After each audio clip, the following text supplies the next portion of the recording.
Buenas noches y bienvenidos a una nueva entrega de Conversas sobre Arquitectura. Hoy tenemos con nosotros a Asunta Rodríguez, que es galerista y lleva más de 20 años al frente de la Galería Trinta, un referente de las galerías de arte aquí en Santiago de Compostela y yo diría que en toda Galicia.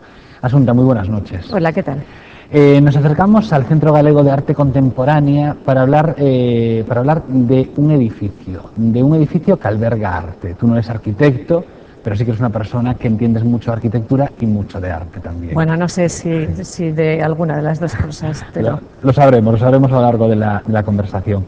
Tú abres Trinta en el año 1985. Bueno, Trinta abre en el 85. Yo me incorporo en el 88, a finales del 88. Más o menos en el año 88 también es cuando se empieza a hablar de la creación de un museo de arte contemporáneo en Compostela. ¿Qué supone para una galería de arte que abran un museo de arte contemporáneo? Vamos a ver, es una cosa muy curiosa porque se empieza a hablar en aquel momento de la creación del IBAM. De hecho es un poco anterior. El IBAM es el valenciano, ¿no? El IBAM es el Centro de Arte Contemporáneo de la Comunidad Valenciana. Y se empieza a ver como en muy poquito tiempo cambia completamente el panorama casi nacional por la internacionalidad de las propuestas, por el dinamismo de la dirección en aquel momento, y nos parece casi imposible que en Galicia y que en nuestra ciudad pueda pasar algo parecido. Hay que recordar que no existía nada en la infraestructura cultural. Ya funcionaba la Casa de la Parra, pero no existía todavía el auditorio o estaba en ciernes de crearse. No había galerías, prácticamente hay gente que se dedicase al arte contemporáneo, éramos muy poquitos. Entonces, que era como una esperanza, que ¿os lo acabáis de creer? Yo creo que nos lo creímos el día que se inauguró. Además fue acompañado de tanta polémica que bueno, que siempre los gallegos somos escépticos, pero en este caso la gente de la cultura lo fuimos mucho más. La polémica te refieres sobre todo a su ubicación. Bueno, yo creo que le criticaban los mismos que tampoco entendían que el casco histórico había que preservarlo. Es decir, eran unas críticas muy contradictorias, porque los mismos que no entendían según qué cosas de la normativa de rehabilitación pensaban que era una locura al lado de un edificio barroco como es Santo Domingo de Bonaval. De hecho, el edificio en el que nos encontramos está en la antigua huerta del convento. Creían que era casi un sacrilegio.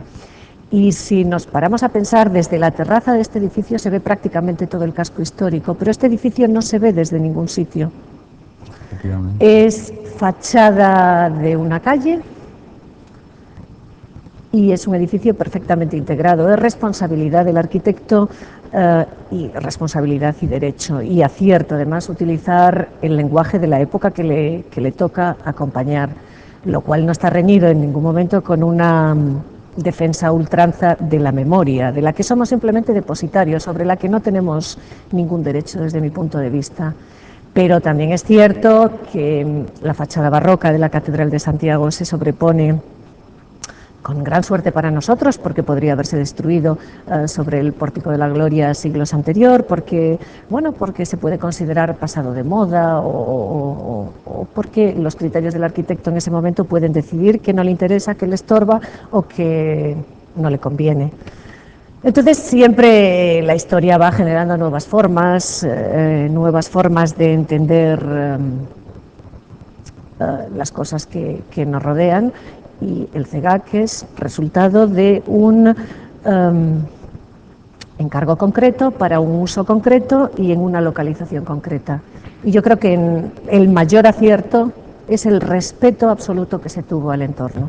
¿Tú crees que con el tiempo hay múltiples ejemplos en que de repente hay una construcción barroca, una renacentista y a su lado una construcción del siglo XIX? Y hoy en día no nos choca. Nos choca porque incluso hay gente que le parece que es todo de la misma época y hay siglos de diferencia.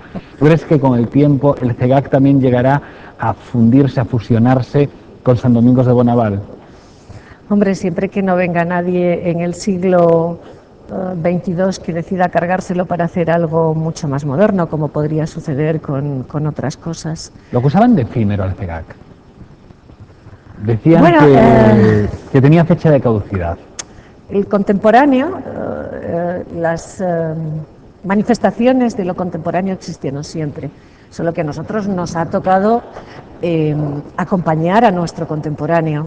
El contemporáneo existió en el barroco, en el renacimiento, en el neoclásico, y era el contemporáneo de la época.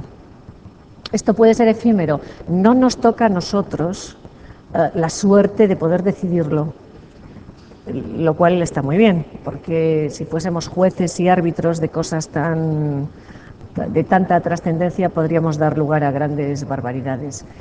Le tocará al tiempo, probablemente decir si es efímero o no lo es. Desde luego lo que es bueno perdura. También era bueno el edificio Castromil, que se lo cargaron en un momento determinado. Tanto se habla hoy en día de... Pero yo creo que es una obra de arquitectura muy bien integrada, muy bien realizada, muy bien diseñada y no tiene por qué ser efímera. Pero eso no tenemos potestad nosotros para poder decirlo. El tiempo yo creo que lo dirá. Tú hablabas de la creación del IBAM en aquel momento, de la creación del Centro Galego de Arte Contemporáneo y tengo entendido que la creación de este centro fue un poco a ciegas, quizás por el desconocimiento, quizás por la falta de ejemplos, ¿no? Había un nombre, había un presupuesto, había un arquitecto... Y tal vez no había un programa. Y tal vez